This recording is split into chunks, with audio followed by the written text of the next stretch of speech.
কালো আলকাত্রা দেওয়া বিশাল দেওয়ালে সাদা রং দিয়ে এমন বড় বড় করে লিখল যে 30 গজ দূর থেকেও স্পষ্ট পড়া যাবে সেই লেখা। লিখিত বিধানগুলি ছিল এইরকম: 7 বিধান। যারা 2 পায়ে হাঁটে তারা সবাই শত্রু, যারা 4 পায়ে হাঁটে বা যাদের ডানা আছে তারাই হলো বন্ধু। কোনো পশু জামা কাপড় পরবে না, কোনো পশু বিছানায় শোবে না, কোনো পশু মদ্যপান করবে না, কোনো পশু অন্য পশুকে হত্যা করবে না, সকল পশুই সমান। লেখাটা খুব ভালোই হলো, কেবল বন্ধু লিখতে গিয়ে বম্বু লিখে ফেলেছিল, আর সুয়ের সুরগুলো এক একটা এক এক রকম হয়ে গিয়েছিল। এছাড়া বানানে কোনো ভুল তেমন ছিল না। সবাইকে শুনিয়ে একবার জোরে জোরে পড়ে দিল স্নোবল। সবাই ঘাড় নেড়ে সম্মতি জানালো। যারা একটু চালাক ছিল তারা তখনই এই 7টা নীতি একেবারে মুখস্থ করে নিতে শুরু করলো।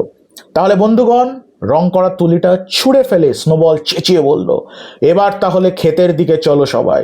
জোন্স বুড়ো আর তার লোকেদের থেকে দ্রুত ফসল কেটে দেখিয়ে দেওয়া যাক।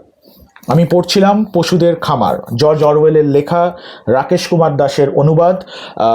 কভারটা করেছে পৌশালী, বেশ একটা সোভিয়েত ওই বলশেভিক রেভলিউশনের ছা, স্পেশালি কালার স্কিমটা দারুণ। সব এখানে উইজেটস দেখতে পাচ্ছেন। আর পাবলিকেশন কল্পবিশ্ব পাবলিকেশন, এটা এটা তো বলতেই হচ্ছে অবশ্যই। দারুণ প্রোডাকশন কোয়ালিটি। দেখুন, জর্জ অরওয়েলের এই লেখা সবাই মোটামুটি পড়েছে, না পড়ে থাকলে এটা পড়ে নিন। আর ভাষা খুবই সাবলীল, খুবই স্মুথ। আর বুক রিভিউতে প্লট তো বলা উচিত না, যেটা আমার মানে অল্প স্বল্প বিদ্যা আছে আমার যেটা মনে হয়, বাট লেখার ব্যাপারটা আমি অবশ্যই বলবো খুব স্মুথ লেখা। আর কি একটা ফ্রি ফ্লো ব্যাপার আছে, স্ট্রিম অফ কনসিয়াসনেস না, ন্যারেটিভটাকে ধরে রেখেছে। আমার মোটামুটি 3টে সিটিং লেগেছে পড়তে। প্রথমবার 20 পাতা, তারপরে এবার 30 পাতা, তারপরে একবারে নামিয়ে দিয়েছি পুরো। ওই চূড়ান্ত লেভেলের দুর্দান্ত কাজ, পুরো ওই নরম তুলতুলে মাটন বা শুয়োরের চর্বি। এই সন্ধ্যেবেলা শুয়োরের চর্বি নিয়ে অত কিছু বলা উচিত না। ওই মানে আপনাকে একটু পুরনো চাইনিজ রেস্টুরেন্ট নর্থ ক্যালকাটার দিকে যেতে হবে, ঠিক আছে? আর প্রোডাকশন কোয়ালিটি তো বললাম অলরেডি। জাস্ট নরম তুলতুলে অনুবাদ এবং অনুভূতি। আমার মতে এটা রাকেশ কুমার দাসের এখনো পর্যন্ত করা সেরা কাজ। এর আগেও উনি অনেক অনুবাদ করেছেন। 1500 সামি আহমেদ খানের একটা সায়েন্স ফিকশন হরর স্টোরি উনি অনুবাদ করেছেন কল্পবিশ্বের ম্যাগাজিনে।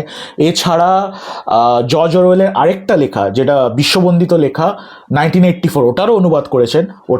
ওটাও যদি চান্স পাই তাহলে আমি আরেকবার এখানে একটু জ্ঞান দিয়ে যাব। তো একটাই কথা, আরও অনুবাদ চাই, আর মৌলিক লেখা আরও যদি এবার একটা মৌলিক লেখা চাই।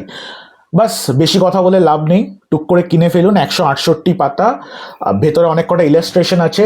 বেশি ইলাস্ট্রেশন দেখালে তো স্পয়লার হয়ে যাবে, বাট এই একটা ইলাস্ট্রেশনের একটা ছবি দেখিয়ে দিলাম আপনাকে। বাস এটাই, এর চেয়ে বেশি কোনো কথা বলবো না। অনলাইন কিনতে পারেন।